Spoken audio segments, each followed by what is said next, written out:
रहमान रहीम lecture number 13 की preparation करेंगे। Theory of automata CS 402 हमारा कोर्स है और चलिए स्टार्ट करते हैं।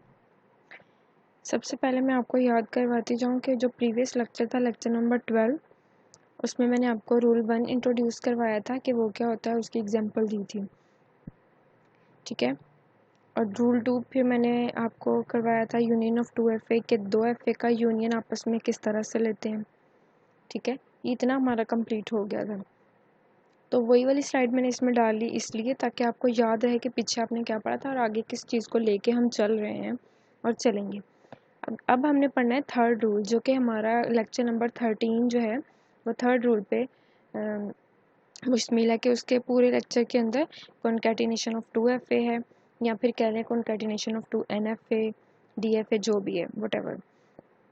ठीक है जी, तो ये थर्ड रूल स्टार्ट करने से पहले और समझाने से पहले मैं बता दूं कि बहुत छोटा सा लेक्चर है और बहुत इंटरेस्टिंग है। प्लीज़ आप जो है इंटरेस्ट लिया करें कोई भी चीज़ समझने से पहले। मैं हर लेक्चर में कहती हूँ इंटरेस्ट लिया करें। ये नहीं एक वीडियो देखी दूसरी पे चले गए, दूसरी देखी तीसरी पे चले गए, मतलब समझ ही नहीं आ रही। मतलब यार आप 2-3 मिनट उस पर फोकस करें, इंटरेस्ट लेंगे, अपने माइंड को उसकी तरफ लेके जाएंगे तो एक चीज़ समझ में आएगी ना। दिमाग कहीं और होता है, समझ कुछ और रहते हैं, तो ऐसे समझ नहीं आएगी। और एक और रिक्वेस्ट कि प्लीज़ मेरे चैनल को सब्सक्राइब ज़रूर कर दें, बिकॉज़ मैं बहुत मेहनत के साथ ये लेक्चर्स बनाती हूँ और एक फ़ीमेल के लिए टाइम निकाल के इन चीज़ों को रेडी करके आपके लिए एक आसान रास्ता मुहैया करना बहुत मुश्किल है। मतलब मेरे लिए डिफ़िकल्ट है, लेकिन आपके लिए आसान है कि एक बनी बनाई चीज़ आपको 2-3 क्लिक्स मारने से यूट्यूब पे मिल जाती है। तो स्टार्ट करते हैं। सबसे पहले आप देखें how to take concatenation of 2 NFA के दो। सबसे पहले तो आपको बताना चाहिए कि कॉन्कैटिनेशन क्या होता है। ठीक है, तो मैंने क्या किया, एक एग्जांपल ले ली R1। यहाँ पे आप स्मॉल r भी यूज़ कर सकते हैं। R1 is equal to ABA और R2 is equal to BB। अब कॉन्कैटिनेशन का बेसिक मकसद क्या है कि आपने उन दोनों चीज़ों को जोड़ना है। जब मैं R1 और R2 दोनों को कॉन्कैटिनेट करूँगी तो मेरे पास क्या बनेगा, R1 की वैल्यू ABA मैंने यहाँ लिख दी और R2 की वैल्यू BB मैंने यहाँ लिख दी।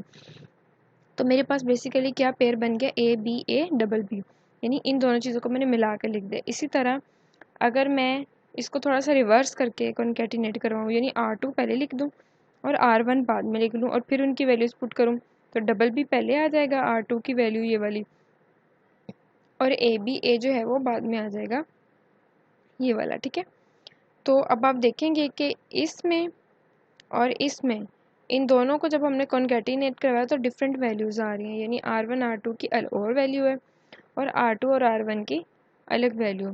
तो हम कह सकते हैं R1 and R2 are not equal, कि जब हम कॉन्कैटिनेशन करते हैं तो वो उनको डिफरेंट तरीके से जोड़कर हम उनका जो रिज़ल्ट देखते हैं तो वो एक जैसा नहीं होता। ठीक है, तो दो चीज़ों को जोड़कर एक जब नई चीज़ बनाते जाएंगे हम, ठीक है, तो उसको हम कहते हैं कॉन्कैटिनेशन। ठीक हो गया जी। उसके बाद लेक्चर नंबर 13 में एक ना बहुत इजी सी एग्जांपल थी जो कि पेपर में आने के चांसेस भी हैं, बिकॉज जो एग्जामिनर होता है ना वो लेंथी क्वेश्चन ज़रूर देता है लेकिन उसका सोल्यूशन बड़ा सिंपल होता है। मतलब लेंथी कभी भी वो सोल्यूशन वाला क्वेश्चन नहीं देता ताकि बच्चों का जो है वो टाइम जो है वो वेस्ट ना हो और विद इन शॉर्ट टाइम जो है वो अपने क्वेश्चन के सोल्यूशन को अटैम्प्ट करें एग्जामिनेशन हॉल में। तो अगर आप देखें ये एग्जांपल, ये मैंने एग्जांपल 13 लेक्चर में से लिए नोट्स के अंदर से, ताकि क्योंकि नोट्स में से भी कुछ एग्जांपल समझना बहुत ज़रूरी है। सारी एग्जांपल हम अपने पास से सॉल्व करवाएंगे तो आपको जो है वो जब आप नोट्स वाली करेंगे सॉल्व तो आपको थोड़ा प्रॉब्लम होगा। तो मैंने सोचा कि चलिए उसकी में से भी एक ले लें। तो वहाँ पे एक लेंथी भी थी, वो भी अगर आप समझना चाहें तो आप मुझे कमेंट कीजिएगा, मैं वो भी समझा दूँगी आपको इंशाल्लाह। तो अगर आप देखें ये पूरा एक क्वेश्चन है, let R1 is equal to A plus B. ठीक है, फिर A प्लस बी अलग अलग ब्रैकेट्स में बंद है और स्टार लगा हुआ है इनके ऊपर, एंड द कॉरस्पॉन्डिंग FA1। उसने कहा है कि ये रेगुलर एक्सप्रेशन है हमारे पास। ठीक है, तो ये R1 की वैल्यू है हमारे पास और उसका FA ये बना हुआ है। फिर वो क्या कह रहा है, ये R2 की वैल्यू है हमारे पास सारी। ठीक है, उसको आप इस तरह से लिख लें और या इस तरह से लिख लें। ठीक है, और उसका जो एफ ए है वो ये वाला है। अब उसका क्वेश्चन क्या है, वो आपसे क्या रिक्वायर कर रहा है, ये पूरा क्वेश्चन था 2 लाइनों का और 2 डायग्राम्स।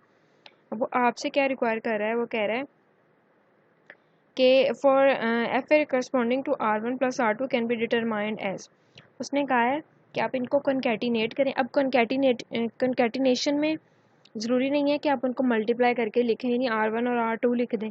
उसमें प्लस का साइन, प्लस जो है वो बेसिकली हम यूनियन के लिए यूज़ करते हैं, बट यहाँ पे उसने कॉन्कैटिनेट के लिए भी यूज़ किया। R1 plus R2 can be determined as. अब मैंने आपको टेबल इंट्रोड्यूस करवाया था कि हम सबसे पहले लिखते हैं ओल्ड स्टेट्स जो हमारे डायग्राम में हमारे पास अवेलेबल होती हैं। उसके बाद हम न्यू स्टेट्स आफ्टर रीडिंग में हम वो एलिमेंट्स लिखते हैं, जैसे यहाँ पे ए और बी लिखा हुआ है ना, वो लिखते हैं जितने हमारे पास स्ट्रिंग्स होते हैं। तो अगर आप यहाँ पे देखें, यहाँ पे भी ए और बी ही है, डायग्राम में भी ए ही बी है, यानी सी डी ई एफ कोई और नहीं है।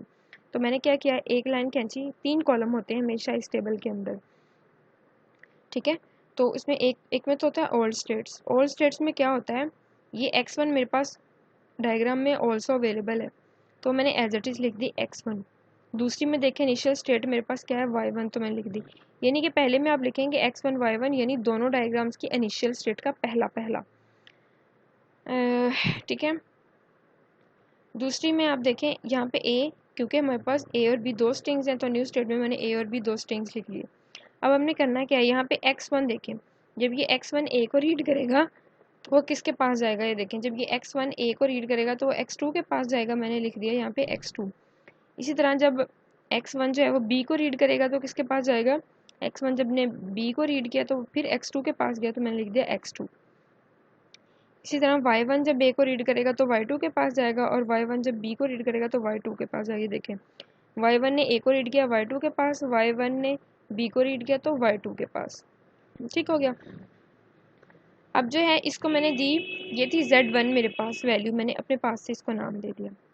फिर मैंने इसको दे दिया z2 के पास, जो एक मेरे पास नई स्टेट बनी थी।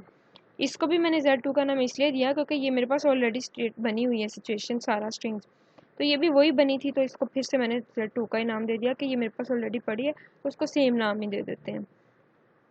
इसी तरह पहले मैंने ली थी इनिशियल स्टेट्स, अब मैं लूँगी फाइनल स्टेट, यानी x2 और y2, ठीक है। तो यहाँ मैंने लिख दिया x2 y2, यानी मैंने फाइनल स्टेट्स इकट्ठी करके लिख दी हैं। अब मैं क्या करूँगी, अब फाइनल स्टेट्स आप देखें, अगर कि फाइनल स्टेट हमारे पास ऑलरेडी यहाँ पे बन चुकी हैं ऊपर वाले दोनों रो में, ठीक है, तो उसको मैंने दिया हुआ z2 का नाम, इसलिए मैंने यहाँ पे z2 लिख दिया, ठीक हो गया। दूसरी बात, अगर आप देखें यहाँ पे जब x2 a को रीड करेगा तो किसके पास जाएगा, x2 a को रीड करेगा तो x1 के पास जाएगा। इसी तरह जब y2 a को रीड करेगा तो फिर y1 के पास जाएगा, तो मैं लिख दिया x1 y1। फिर अगर आप देखें x2 जब b को रीड करेगा और y2 जब b को रीड करेगा, x2 ने जब a को रीड किया तो गया x1 के पास, इसी तरह y2 ने जब a को रीड किया तो वो गया y1 के पास, मैं लिख दिया x1 y1। अब ये x1 और y1 की सिचुएशन कहाँ कहीं पड़ी हुई है आपके पास ऑलरेडी, यस पड़ी हुई है, देखिए यहाँ पे। तो इसको मैंने नाम दिया हुआ था z1, तो मैं इसको भी z1 का ही नाम दे दूंगी, और इसको भी, क्योंकि ये चीज़ बनी हुई हमारे पास ऊपर पड़ी है और उसको हमने नाम दिया हुआ, ठीक है। तो इस तरह से हम बनाते हैं। अब अगर आपने इसकी एक डायग्राम बनानी है, जो कि मैंने लास्ट लेक्चर में भी आपको बताया था कि सबसे पहले हम स्टेट्स को नाम देते हैं, फिर हम क्या करते हैं, टेबल क्रिएट करते हैं, फिर हम क्या करते हैं, फिर उसकी डायग्राम बनाते हैं। अब अगर आपने डायग्राम बनानी होगी तो आपके पास कितनी स्टेट्स होंगी, 2 ही होंगी, एक z1 और एक z2। क्यों, क्योंकि आपके पास दोनों रो के अंदर एक z1 है और एक z2 है, और z3 z4 की और स्टेट्स तो हैं ही नहीं, तो एक सिंपल सी डायग्राम बनेगी आपके पास, ठीक हो गया। ये आपको समझ आ गया कि आपने जब भी आपको कहें कि कॉन्कैटिनेट करने किसी भी 2 FA का DFA का ये वो, तो आपने उसको किस तरह से करना है। अब ये बहुत अच्छा सॉरी इजी क्वेश्चन है, और अपकमिंग है कि आपको आ सकता है, क्योंकि स्टेटमेंट लेंथी है बट इसका सोल्यूशन जो है वो शॉर्टेस्ट है। अब मैं आपको एक और एग्जांपल देती हूँ कि जब आपको क्वेश्चन आ जाए कि 2 NFA का को कॉन्कैटिनेशन हम कैसे कराएंगे, ठीक है। तो अगर आपको क्वेश्चन आ जाए ना कि कॉन्कैटिनेशन ऑफ 2 NFA, तो आप क्या करेंगे, ये समझ लें आपको एक डायग्राम दी गई है जिसका नाम है NFA1, और ये आपको दूसरी डायग्राम दी गई है जिसका नाम है NFA2, ठीक हो गया। तो आपने क्या करना है, सिंपल आपने क्या करना होता है, इनको कॉन्कैटिनेट कराना है। उन्होंने सिर्फ डायग्राम दी हैं और क्या है कॉन्कैटिनेट करें। उन्होंने कोई आपको रेगुलर एक्सप्रेशन नहीं दिया, उन्होंने आपको कोई स्ट्रिंग्स नहीं दिए, कोई उन्होंने आपको सिग्मा या R1 R2 की वैल्यू नहीं दी, सिंपल 2 डायग्राम दे के कह दिया कि इनको कॉन्कैटिनेशन करवाएं। तो आपने इन दोनों को जोड़ना है। कॉन्कैटिनेट का मतलब होता है कि जब आप 2 चीज़ों को जोड़ते हैं उससे कोई एक नई चीज़ बने या बनती जाए, वो कॉन्कैटिनेशन होता है। तो हमने सिंपल क्या करना है, ये NFA1 है यानी ये एक डायग्राम है, ये दूसरी डायग्राम है। हमने सिंपल इसकी लास्ट यानी इसकी फाइनल स्टेट को और दूसरी डायग्राम की इनिशियल स्टेट को, इसके अंदर जो साइन है ना वो ख़त्म कर देने हैं सबसे पहले। फिर से देख लें, जब आपको कोई डायग्राम आती है और कहा जाता है कि इसको कॉन्कैटिनेट कराएं, सबसे पहले वाली डायग्राम की आपने फाइनल स्टेट को और दूसरी वाली डायग्राम की इनिशियल स्टेट के साइन ख़त्म कर देने हैं, यानी ये माइनस और ये प्लस ख़त्म कर देने। फिर आपने क्या करना है, एक नल वाली वैल्यू के साथ इनको आपस में जोड़ देना। तो मैंने क्या किया, इनके साइन सबसे पहले ख़त्म किया, अगर आप देख सकते हैं ये खाली हैं। फिर आपने क्या किया, एक नल का साइन लगाया और इनको आपस में जोड़ दिया। तो ये आपके पास क्या बन गई, अगर आप देखें तो ये आपके पास क्या बन गई, कॉन्कैटिनेशन हो गई 2 NFA की। ठीक हो गया। उसके बाद अगर आप देखें तो मैंने आपसे कहा था कि मैं आपको हर लेक्चर के एंड पे 1 या 2 क्वेश्चन जो है वो शॉर्ट प्रिपेयर करवाया करूँगी, ताकि आपको अलग से शॉर्ट क्वेश्चन प्रिपेयर ना करने पड़े।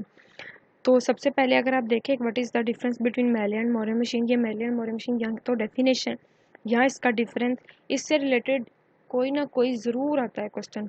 वो आप 2-3 MCQs ले लें या 2-3 नंबर की डेफिनेशंस ले लें या डिफरेंस ले लें, ठीक है।